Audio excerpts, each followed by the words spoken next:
In our last two examples, we want to take a look at some applied questions involving quadratic functions. In example 7, with a ticket price of $25.09, the average attendance at a soccer stadium has been 40,973. When the price dropped to $13.09, the average attendance rose to 77,389 people. Assume attendance is linearly related to ticket price. We want to use Symbolab to find the price demand function with attendance x as the independent variable. That means we're going to ask Symbolab to find a line through the 2 points, 40,973, 25.09, and 77,389, 13.09.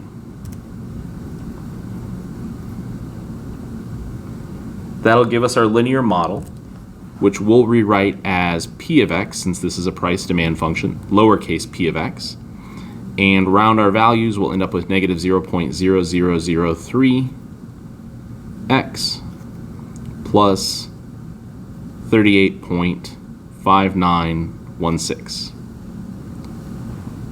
This is a linear equation, or a linear model. We're talking about quadratic functions, which will start to come into play as we find the revenue function, because our revenue function, r of x, is x times that price demand function. So we get negative 0.0003 x squared plus 38.5916 times x. Now we want to use Symbolab to find the vertex of the revenue function.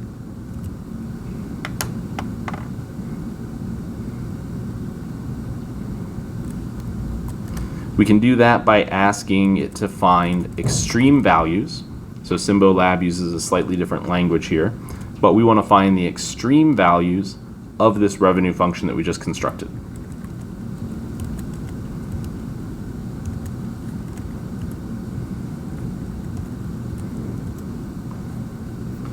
And it'll tell us that we have a maximum occurring at this given point.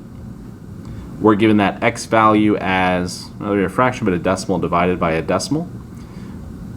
Keep in mind we can convert that into an approximate value by literally typing that in as 38.5916 divided by 0.0006 to get that approximate decimal answer,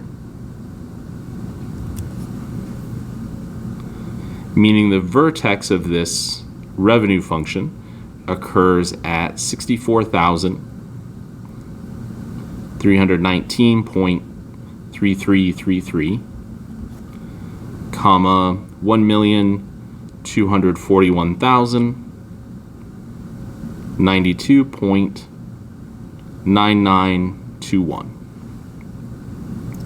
Then we want to interpret that result. So the vertex is telling us that the maximum revenue of $1,241,092.99 per game will be achieved when they sell 64,319 tickets per game. So that's interpreting our x and our y value. The y value of our revenue function tells us the total revenue at a specific production level or number of units sold, in this case tickets, which is represented by our x value. Then in part E, we want to find the optimal price point for this product. What we're going to do is take our value of 64,319 and substitute that all the way back into our price demand function to see what the corresponding price point should be to achieve that demand.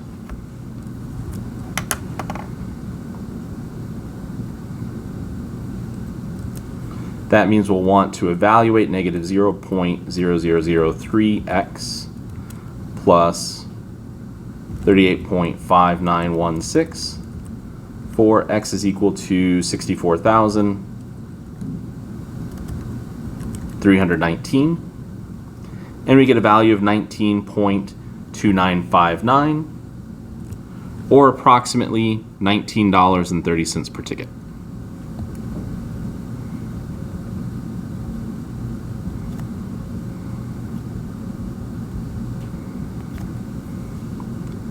So we found in part C where the vertex of this revenue function occurs. That was a maximum.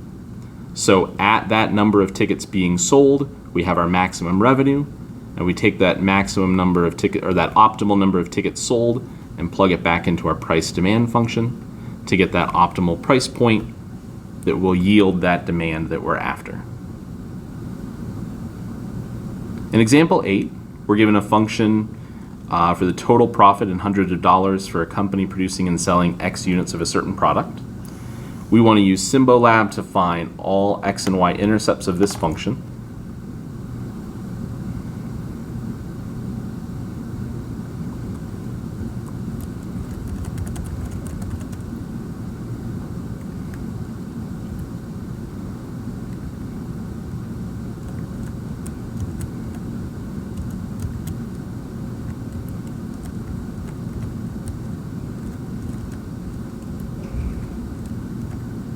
So we'll ask Symbolab to find those intercepts. We're given a y-intercept that's in decimal form, 0, negative 116.9728. And then we're given two values for our x-intercepts that are in exact form.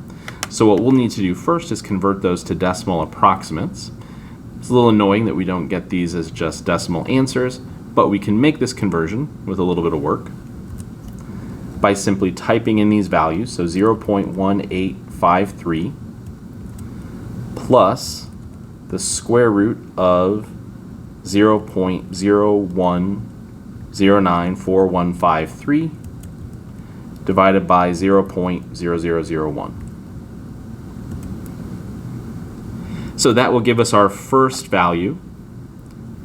And then if we go up and edit this and change that addition to subtraction, that will give us the other value that we were presented with.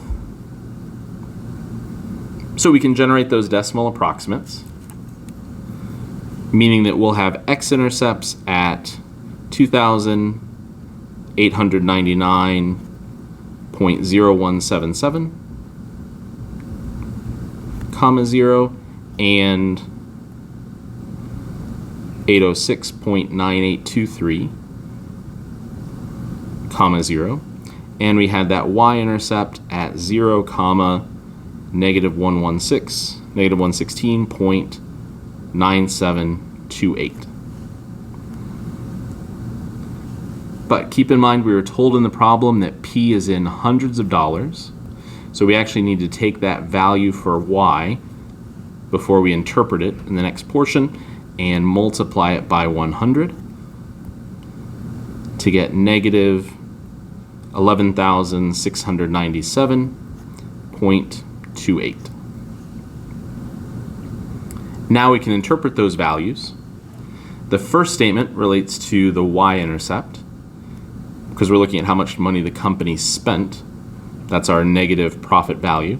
So the company spent, in this case, $11,697.28 to begin production.